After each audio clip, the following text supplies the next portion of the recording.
Დაახლოებით 20 წლის წინ ალბათ ვერც ის და ვერც მისი ახლობლები წარმოიდგენდნენ, რომ 21 საუკუნის დასაწყისში მისი გვარი უმდიდრესი ქართველების სიაში იქნებოდა. მოგრძალებული 200 მილიონით მოგრძალებულ 36 ადგილას, თუმცა მაინც უმდიდრესი ქართველების რიცხვშია. მისი წარსული ბევრით არ განსხვავდება ძმები რურუების ისტორიისგან და როგორც მაშინ, აქაც ჩვეულებისამებრ მასზე ღია სატელევიზიო ეთერში საუბარს ერიდებიან. 90-იანები მხედრიონი ვერის საძმო, სისხლიანი ქუჩის გარჩევები და ჩვეულებრივი ქუჩის ბიჭის წარმატებულ ბიზნესმენად რეინკარნაცია. არც წარმატებაში და არც ბიზნესმენობაში უცნაური არაფერი იქნებოდა საქართველოში მოქმედი ხელისუფლების პირობებში რომ არ ცხოვრობდეთ. ზარალა, იგივე გიორგი რამიშვილი, ადამიანი, რომლის ბიზნესის ექსკლუზიური პირობებით და მიხეილ სააკაშვილის ექსკლუზიური კეთილგანწყობით სარგებლობს. რა დაუჯდა ზარალას მიშას ამ კეთილგანწყობის მოპოვება და რატომ არ უფუჭებს ის სააკაშვილს ამ განწყობას მაესტროს სილკტივის პაკეტში ჩართვით. დაზარალებული ქართული ბიზნესი და 200 ან მეტი მილიონის ისტორია ანატომიაში. თქვენ მართლა დიდებულ საქმეს აკეთებთ, ამას ახლა პრესის გასაგონად ვამბობ. ყველა ამ კაცზე ლაპარაკობს და შემდეგ ლაპარაკობენ საქართველოს. როცა თქვენ შემოყოლთ, ჩვენთან მაშინ ყველა თქვენზე ილაპარაკებს. პრეზიდენტი ფავორიტებსაც იცვლის და გემოვნებასაც. მისი არჩევანი ამჯერად გიორგი რამიშვილზეა შეჩერებული. ზარალა. რამიშვილი ყველაზე მდიდარი ქართველების სიაში 2011 წლის 14 მარტის მონაცემებით საკუთარი 200 მილიონით ქიბა ხალვაშის და თემურ ჭყონიას შემდეგ 36 ადგილს იკავებს. თუმცა ვისია ეს საპატიო 36 ადგილი? ზარალასი თუ რამიშვილის?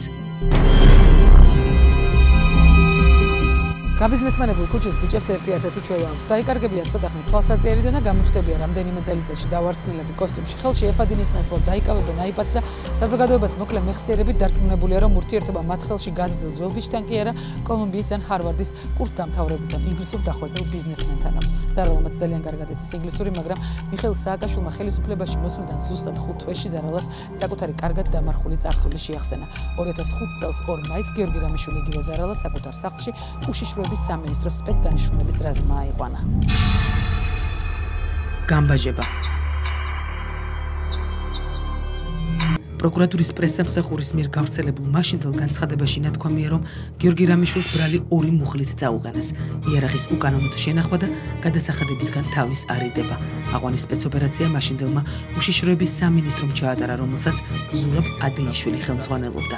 სწორედ ადეიშვილმა გადაუგზავნა პროკურატურას საქმის მასალები. განცხადებაში მითითებულია, რომ ზარალას სახლში 2 ხელღუმბარა და 1 ავტომატი მოიძებნა, მაგრამ იქ არაფერია ნათქვამი გასამხედროებული დაჯგუფება მხედრიანის ყოფილმა წევრმა რა თანხის სანაცვლოდ მოახერხა თავისუფლებაზე გამოსვლა. ზარალა, რა თქმა უნდა, ინტერვიუზე არ დაგვთვალხმდა, შესაბამისად ვერ გავარკვევთ, რაში ან ვისშია მისი ბიზნესის თავბრუ დამხვევი წარმატების საიდუმლო, მაგრამ ფაქტია, რომ სხვა ქართველი საქმოსნებისგან განსხვავებით, გიორგი რამიშვილის ბიზნესმა აბრეშუმის გზა გაიარა. აბრეშუმის გზა. Silk Road Group. 1998 წელს დაარსებული ნავთობპროდუქტების გადამზიდავი კომპანია 2004 წლიდან ბიზნეს საფართოებს: ტრანსპორტირება, ინფრასტრუქტურა, ვაჭრობა, უძრავი ქონება, საბანკო, სატელეკომუნიკაციო და სპორტული ბიზნესი. ეს ყველაფერი ზარალას აბრეშუმის გზაზე იყრის თავს. ტრანსპორტირება Silk Road-ი ავღანეთში, აზერბაიჯანში, საქართველოში, ყაზახეთში, უზბეკეთში, ტაჯიკეთში, თურქმენეთში და რუსეთში აწარმოებს. რაც შეეხება ვაჭრობას, Silk Road-ი ნავთობპროდუქტების ტრანსპორტირებასთან ერთად ამ პროდუქციით კასპიის ზღვის და ცენტრალური აზიის რეგიონებში ვაჭრობს კიდეც. თუმცა Silk Road-ი ასევე აწარმოებს გაყინული ქათმის, ხორცის, ბრინჯის, შაქრის და სამშენებლო მასალის დისტრიბუციასაც. Silk Road-ს ეკუთვნის სატელეკომუნიკაციო მომსახურების პროვაიდერი Silknet, ბენზინგასამართი სადგურების ლიდერი კომპანია Vissol Petroleum Georgia, Redison Blue Iberia თბილისში, უძრავი ქონების კომპანია DS, იგივე Development Solutions და წინანდლის კომპლექსი.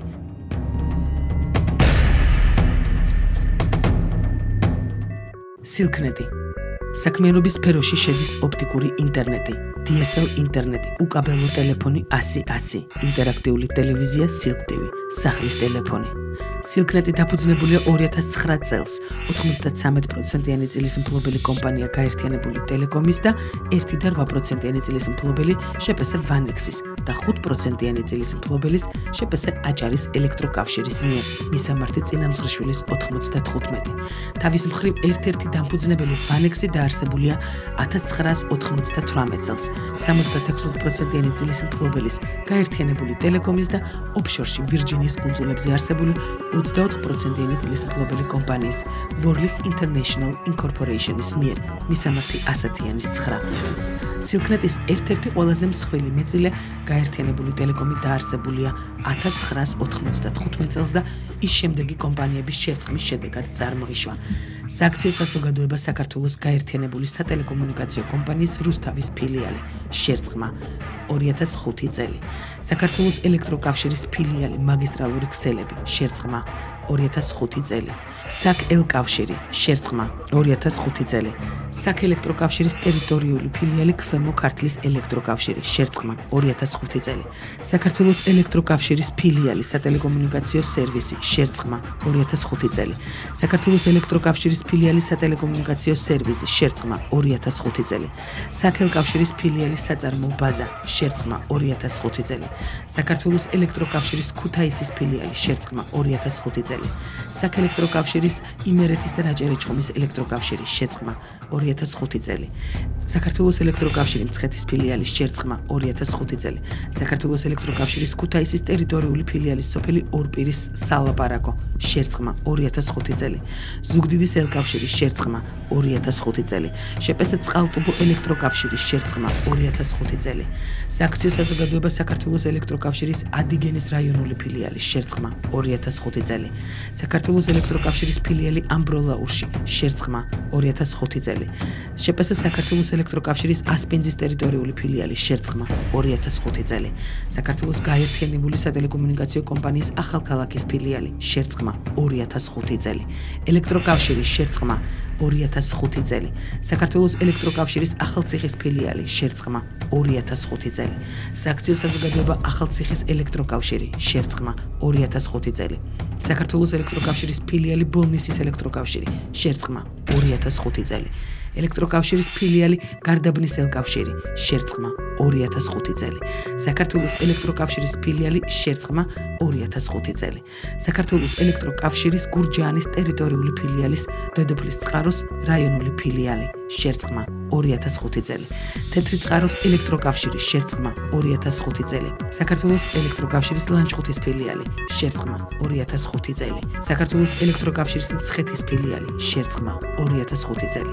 საქართველოს ელექტროკავშირის ფილიალი რადიო სარელევო ხაზები მცხეთის გადამცემი შერწყმა 2005 წელი. ონის ელექტროკავშირი შერწყმა 2005 წელი. საჩხერის ელექტროკავშირის შერწყმა 2005 წელი. საქართველოს ელექტროკავშირის სენაკის ფილიალის ელექტროკავშირის შერწყმა 2005 წელი. ელექტროკავშირი ყვარლის ფილიალი შერწყმა 2005 წელი. ელექტროკავშირის ჩოხატაურის ფილიალი შერწყმა 2005 წელი. საქართველოს ელექტროკავშირის ცაგერის ელკავშირი შერწყმა 2005 წელი. შპს საქელკავშირის ფილიალი წალენჯიხის ელექტროკავშირი შერწყმა. ხარაგაულის ელექტროკავშირი შერწყმა. ელექტროკავშირის ფილიალი ხობის ელექტროკავშირი შერწყმა 2005 წელი.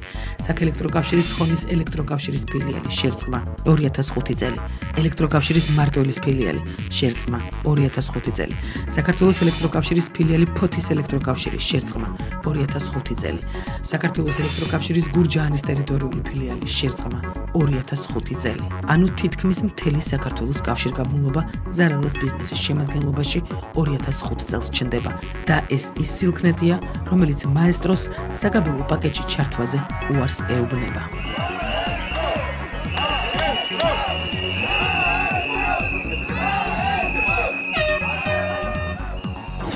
სამთვიანი ლოდინის შემდეგ Silknet-ი მაესტროსთან კონტაქტზე არ გამოდიოდა ან ზეპირი დაპირებებით შემოიფარგლებოდა, რომ ტექნიკური ხარვეზის აღმოფხრის შემდეგ უზრუნველყოფდნენ საკუთარი აბონენტებისთვის მაესტროს სიგნალის მიწოდებას, მაგრამ ეს სიცრუე იყო. ტექნიკური ხარვეზი მაესტროს მხრიდან არ არსებობდა. ამის შემდეგ გადაცემა აკრედიტაციის გარეშეს ავტორმა შალვა რამიშვილმა სადა ჩართული ტელეკამერის რეჟიმში მიიღო პასუხი Silknet-ის ხელმძღვანელობისგან თუ რატომ არ თავდა კომპანია მაესტროს, რაც Silknet-მა მხოლოდ რამოდენიმე დღეში აღიქვა შანტაჟად და ამ მოტივაციით ჩვენ ტელევიზიას უარი უთხრა სიგნალის მოსახლეობისთვის მიწოდებაზე და პირად საუბრებში კომპანიის წარმომადგენლები ამბობდნენ, რომ ამ უარის შემდეგ ანატომიის ეთერში აუცილებლად მოხდებოდა ზარალა, თუმცა უარი არაფერ შუაში იყო. ზარალა ანატომიის გეგმაში ისედაც შედიოდა, რაც მხოლოდ მისი ბიზნესის და ხელისუფლების მჭიდრო კავშირით იყო განპირობებული. შანტაჟი კი იქნებოდა, თუ ანატომია შეეცდებოდა იმ მოარული ხმების რაიმე ფორმით დადასტურებას, რომ სილქნეტი კერძო სახლებში აპარატურის დამონტაჟებასთან ერთად დაინტერესების შემთხვევაში ადგილზე ვიდეო თვალსაც ამონტაჟებს, საიდანაც სიგნალი პირდაპირ ინტერნეტით ცენტრალურ სერვერს მიეზოდება, რაც მაყურებელს გეგენავას დამლაგებლების და მერაბიშვილის უწყების ურთიერთობის შემდეგ არ გაუკვირდებოდა. ანატომიამ ეს არ გააკეთა. ანატომიის მიერ დღეს წარმოქმნილი ყველა ფაქტი დოკუმენტაციით არის დადასტურებული. Silk Road Group-ის ანგარიშზე რიცხული შემდეგი კომპანია Vissol Petroleum Georgia. 65 ბენზინგასამართის სადგური, 4 სამრეცხაო, 5 სუპერმარკეტი და 9 გაზგასამართის სადგური მთელი ქვეყნის მასშტაბით. Vissol Petroleum Georgia-ს შვილობილი ბრენდები, Vissol გაზის დისტრიბუცია, რომელიც მოსახლეობას ბუნებრივი აირით ამარაგებს, Vissol გაზი, რომელიც Vissolis გაზგასამართ სადგურებს შეკუმშული ბუნებრივი აირით ამარაგებს. Vissol Petroleum Georgia ასევე უზრუნველყოფს ყულევის, ფოთის და ბათუმის პორტებში შემომავალი გემების ბუნკერინგს. Vissoli ინვესტირებს ასევე თბილისის საერთაშორისო აეროპორტში და ჩნდება ავიასაწვავის ბაზარზეც. Vissolis ანგარიშზე ასევე საფეხბურთო გუნდი ტორპედო ქუთაისი და სუპერმარკეტების ქსელი Smart-ი. Silk Road-ის საკუთარ ოფიციალურ მონაცემებში აღნიშნავს, რომ მას პირდაპირი და არაპირდაპირი ინვესტიციები აქვს კიდევ შემდეგ ბიზნესებში. Redison Blue Iberia. ერთ-ერთი ყველაზე საინტერესო Silk Road-ის ბალანსზე არსებული კიდევ ერთი კომპანიაა Development Solutions-ი. DS-ის განსახორციელებელ თუ განხორციელებულ პროექტებს შორის არის რუსთაველის გამზირზე მდებარე ტელეგრაფის შენობა, კონსტრუქციის საერთო ფართი 22,000 მეტრი-კვადრატი, ღირებულება 50 მილიონი დოლარი, პროექტის დასრულების თარიღი 2014 წელი, ტურისტული კომპლექსი ქობულეთი, მიწისნაკვეთი 3 ჰექტარი, პროექტის საერთო ფასი 38,000 მეტრი-კვადრატი, დასრულების თარიღი 2013-14 წლები. სასტუმრო მესხეთი ბათუმის მიწისნაკვეთი 9 ჰექტარი, დასრულებული კონსტრუქციის ფართი 33,000 მეტრი-კვადრატი, პროექტის ღირებულება 53 მილიონი დოლარი. ბათუმი რივიერა, მიწისნაკვეთი 6 ჰექტარი, დასრულებული კონსტრუქციის ფართი 30,000 მეტრი-კვადრატი, დასრულების თარიღი 2013-14 წლები. Redison Blue ბათუმი, კონსტრუქციის საერთო ფართი 22,500 მეტრი-კვადრატი, დასრულების თარიღი 2011 წელი. და ყველაზე საინტერესო საცხოვრებელი კომპლექსი საქანელა, მიწისნაკვეთი 2,2 ჰექტარი, ხოლო პროექტის საერთო ფართი 112,000 კვადრატული მეტრი, დასრულების თარიღი 2013 წელი. ღირებულება მითითებული არ არის. წარმოდგენილ ფოტოებზე ჩანს, რომ ამ შემთხვევაში საინვესტიციო კომპანიის განკარგულებაში მთლიანად ყოფილი რესპუბლიკის მოედანი, მელიქ აზარიანცის სახლის და ელბაქეთის დაღმართის ჩათვლით ტერიტორია შედის. პროექტში აღარ საჩანს აზარიანცის შენობა. ზემილი თბილისში როგორც ჩანს აღარ იარსებობს. DS-ის პროექტების ნუსხაში ირიცხება ასევე ქობულეთი, სასტუმრო ჩირაღდანი, ფართი 24,384 მეტრი-კვადრატი, ქობულეთი, სასტუმრო ჰორიზონტი, 31,227 მეტრი-კვადრატი, ქობულეთი, სანატორიუმი ქობულეთი, 20,309 მეტრი-კვადრატი, ქობულეთი, სასტუმრო თალგა, 49,126 მეტრი-კვადრატი, ტურბაზა ქობულეთი, 31,051 მეტრი-კვადრატი, წვანე კონცხი, 39,242 მეტრი-კვადრატი, წვანე კონცხის სასტუმრო კრისტალი, 17,401 მეტრი-კვადრატი, ჩაქვი, 36,054 მეტრი-კვადრატი, მახინჯაური, სანატორიუმი მახინჯაური, 18,460 მეტრი-კვადრატი, მახინჯაური სასტუმროები მზიური და კოლხიდა, 22,271 მეტრი-კვადრატი, მახინჯაურის სასტუმრო ნარინჯი, 7,000 მეტრი-კვადრატი, ციხისძირის სასტუმრო ნიავი, 7,700 მეტრი-კვადრატი, ტურისტული ცენტრი ციხისძირი, 9,150 მეტრი-კვადრატი. აჭარის ტერიტორიაზე საერთო ჯამში მივიღებთ 380,028 კვადრატულ მეტრს, რაც საშუალოდ მიწაზე მიმაგრებული შენობა ნაგებობების ფასთან ერთად მინიმუმ კვადრატულზე $300, რომ ვიანგარიშოთ, თანხა 114,800,000 ლარი გამოდის. კომპანია DS-ის აღმასრულებელი მენეჯერი წარმოშობით ყაზახი აიდარ უტკელოვია, რომელიც იმ დროს, როდესაც Silk Road-ის ერთ-ერთი მეწილე გიორგი რამიშვილი ზარალა ბათუმში დონალდ ტრამპის მეუღლეს ივანა ტრამპს მასპინძლობდა თავს იმართლებდა ჟურნალისტებთან, რომ Silk Road-ი არ აპირებს ქართული პროექტების მიტოვებას და ტრამპის ვიზიტი სულაც არ უკავშირდება DS-ის სხვა კომპანიების ჩანაცვლებას. მაგრამ 2011 წლის 24 თებერვალს ბიზნესისთვის ფაქტობრივად საგანგაშო ინფორმაცია გავრცელდა. ყაზახურმა Silk Road ჯგუფმა საქართველოში წარმომადგენლობა გააუქმა. კომპანიაში საინფორმაციო სააგენტო პირველს დაუდასტურეს, რომ საქართველოში Silk Road ჯგუფის წარმომადგენლობა ლიკვიდირებულია. კომპანიის წარმომადგენლობის ლიკვიდაცია 2010 წლის ბოლოს განხორციელდა. ამის კონკრეტულ მიზეზებს კი ვერ გეტყვით, განუცხადეს პირველს, რა ბედი ეწევა საქართველოში Trump Towers-ის მშენებლობას, რომელიც Silk Road-ს უნდა განხორციელებინა, კომპანიაში არ აკონკრეტებენ. თუმცა ცალსახად აცხადებენ, რომ ამერიკელ მილიარდერ დონალდ ტრამპსა და დეველოპერულ კომპანია Silk Road ჯგუფს შორის გასულ წელს გაფორმებული მემორანდუმი თბილისში საცხოვრებელი სახლის აშენებას არ გულისხმობდა. თქვენ ნამდვილად იცით იმ მემორანდუმის შინაარსი, რომელიც გაფორმდა. დოკუმენტი მხარეებს შორის თანამშრომლობას და პროექტების განხილვას გულისხმობდა და არა უშუალოდ კომპლექსის მშენებლობას. თუმცა საქართველოში წარმომადგენლობის გაუქმება თანამშრომლობას ხელს ალბათ არ შეუშლის, განუცხადეს პირველს კომპანიის წარმომადგენლობაში. ამასთან თბილისში Trump Towers-ის მშენებლობასთან დაკავშირებით მერიის არქიტექტურის სამსახურში Silk Road ჯგუფს განაცხადი ინფორმაციის გავრცელების დრომდე შეტანილი არ ჰქონდა. პროექტთან დაკავშირებულ ინფორმაციას არც საქართველოს ეკონომიკისა და მდგრადი განვითარების სამინისტროში ფლობდნენ.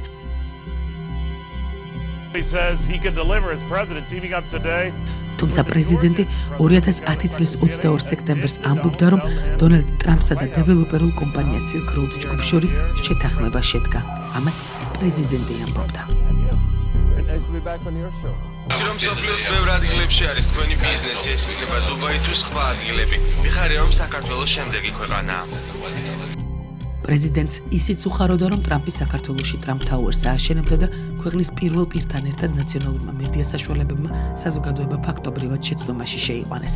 ტრამპი ქართულ ბიზნესში არც $1 ჩადებას არ აპირებს და ეს ზარალამაც კი აღიარა. იმას, რასაც ხელი მოაწერეს ბიზნესის ენაზე ფრენჩაიზინგი ჰქვია. ანუ ქართული მხარე ტრამპს ფულს უხდის იმაში, რომ მან ამ შენობებს საკუთარი სახელი დაარქვას და საინფორმაციო წყაროები აცხადებენ, რომ ტრამპის მხოლოდ სახელში საქართველო $250 მილიონ იხდის. ოღონდ არ წერია ვის ფულს იხდის.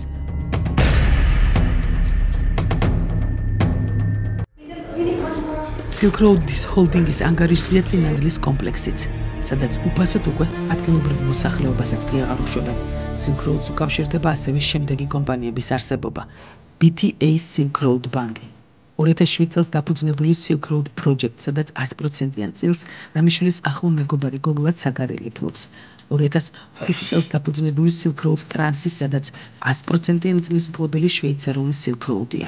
2007 წელს დაფუძნებული Silk Road Sport-ი და 2009 წელს დაარსებული Silk Road Group Travel-ი, მისამართი ვარდების მოედანი.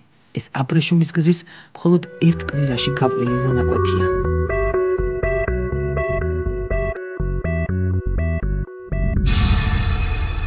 ხარკი. ზარალას პერიოდულად სერიოზული პრობლემები ექნებოდა, მაგრამ როგორც ჩანს, ხელისუფლებასთან თუ ხელისუფლებაში გამაგრებული ძმები რურუების წყალობიდან, რომელიმე მორიგი მილიონის დახმარებით ის საკუთარ და მეგობრების პრობლემებსაც კი აგვარებდა. 2008 წლის 8 დეკემბერს ზარალას დაკავების შესახებ მორიგი ინფორმაცია გავრცელდა, რასაც წინ რურუების და მისი უახლოესი მეგობრის ტილიკას დაჭერა უსწრებდა. ვრცელდებოდა ინფორმაცია, რომ ლევან კაჭარავა იგივე ტილიკა ზარალას დაკავებამდე რამდენიმე ხნით ადრე აეროპორტში აიყვანეს. პრესის განცხადებით 2008 წლის ბოლოს, როდესაც ირაკლი ალასანიას ოპოზიციაში გადასვლა ფაქტობრივად გადაწყვეტილი იყო, რურუამ და ზარალამ ტილიკა ალასანიასთან სასაუბროდ ამერიკის შეერთებულ შტატებში რამდენჯერმე გაამგზავრეს. სააკაშვილმა როგორც ჩანს იეჯვენა. სწორედ ამ დროს ემთხვევა მედია საშუალებების მიერ გავრცელებული ინფორმაცია, რომ ტილიკა იგივე ლევან კაჭარავამ თბილისის წყალში საკუთარი პოზიციები ანატომიის მაყურებლისთვის ნაცნობი ძმების შარანგიების სასარგებლოდ დათმო. შარანგიებმავე ჩაანაცვლეს მალე რამიშვილის დაჯგუფება კავკასოს ონლაინში. მას შემდეგ რაც მამია სანადირაძის კუთვნილ კომპანიას Silk-net-მა ღია ომი გამოუცხადა, რაც ინტერნეტ კაბელების გადაჭრაშიც კი გამოიხატებოდა. სანადირაძე მალევე გაყიდა წილი და ქვეყანაც დატოვა. ზარალას დაკავების ამბავი მაშინ მერაბიშვილის და ადეიშვილის უცხებამაც დამალა. არ გაახმოურეს ასევე ტილიკა საყვანა, რომელსაც ბრალად თანხების გაფლანგვა და თაღლითობა წაუყენეს, მაგრამ ცნობილი ხდება, რომ რამიშვილი მალევე გამოუშვეს. ასევე პირობით დასჯერდნენ კაჭარავას შემთხვევაშიც, რომელიც სხვათა შორის გასულ ზაფხულს საკუთარი ავტომობილით კიდევ ერთხელ დააკავეს და გაათავისუფლეს. და ჩვენი ციტოთ ღედაღამე ლაპარაკობთ ინვესტიციებზე. ერთ-ერთი მეწარმე რომაც მიწერა წერილი ეკონომიკის სამინისტროს. სადაც აგერ ცლად აღწერს, რომ უნდა ერთ-ერთ ადგილზე ფოთში, ჭაობში, ფოთის უკან სადღაც ჭაობში, კიდევ დამატებით 3000 კვადრატული მეტრის მიწის ნაკვეთის ყიდვა, თებერვალი, მარტი, აპრილი, 3 თვის თავზე თითქმის მოსდის უკან წერილი ამ ინვესტიციის შემთავაზებელს. ქალაქ ფოთში მითითებულ მისამართზე არსებული 3199 კვადრატული მეტრი არასასოფლო სამეურნეო დანიშნულების მიწის ნაკვეთის პრივატიზების მიზნით უნდა მიემართოს არა ეკონომიკის სამინისტროს, არამედ ქალაქ ფოთის მერიას. პატივისცემით მინისტრის პირველი მოადგილე გრიგოლ გობეჯიშვილი.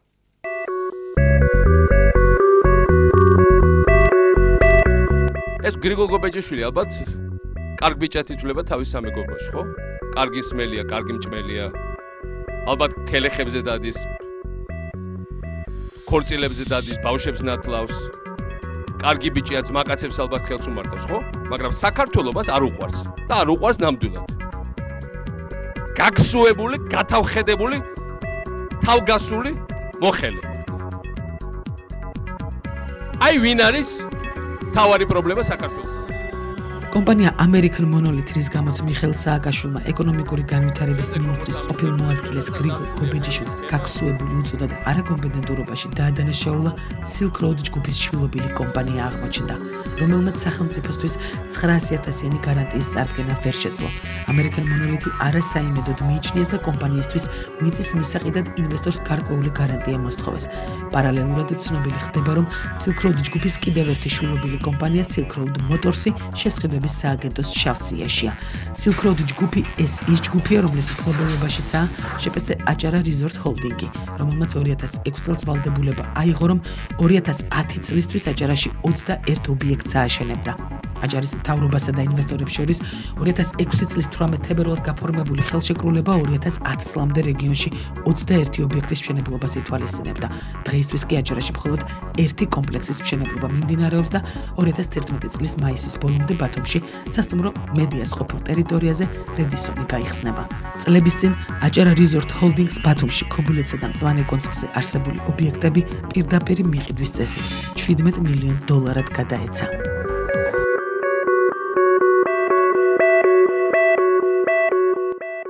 სავარაუდოდ, სწორედ ეს კომპანია იქცა მოგვიანებით Development Solution-ად. ამ $17 მილიონიდან ნასყიდობის ღირებულებამ $4 მილიონი შეადგინა, ხოლო შენობებიდან გამოსახლებული დევნილების კომპენსაციას, როგორც თავად თქვეს, $13 მილიონი მოხმარდა. ეს ინფორმაცია 2010 წლის 29 ივლისს 13 საათსა და 9 წუთზე გავრცელდა. ზუსტად 5 საათსა და 50 წუთში იგივე დღეს Silk Road ჯგუფის შვილობილ კომპანია American Monolith-თან დამოკიდებულება იცვლება. ეკონომიკის მინისტრი ვერა კობელია, რომელსაც საქართველოში გამინისტრებამდე თითქმის არ უცხოვრია, როგორც ჩანს, არც ზარალას იცნობდა და სავარაუდოდ გაიცნო. მან აღიარა პრესასთან, რომ წერილი სწორედ მან გადასცა პრეზიდენტს. პროექტი ვითარდება და არ აქვს მნიშვნელობა ეს American Monolith იქნება თუ სხვა კომპანია.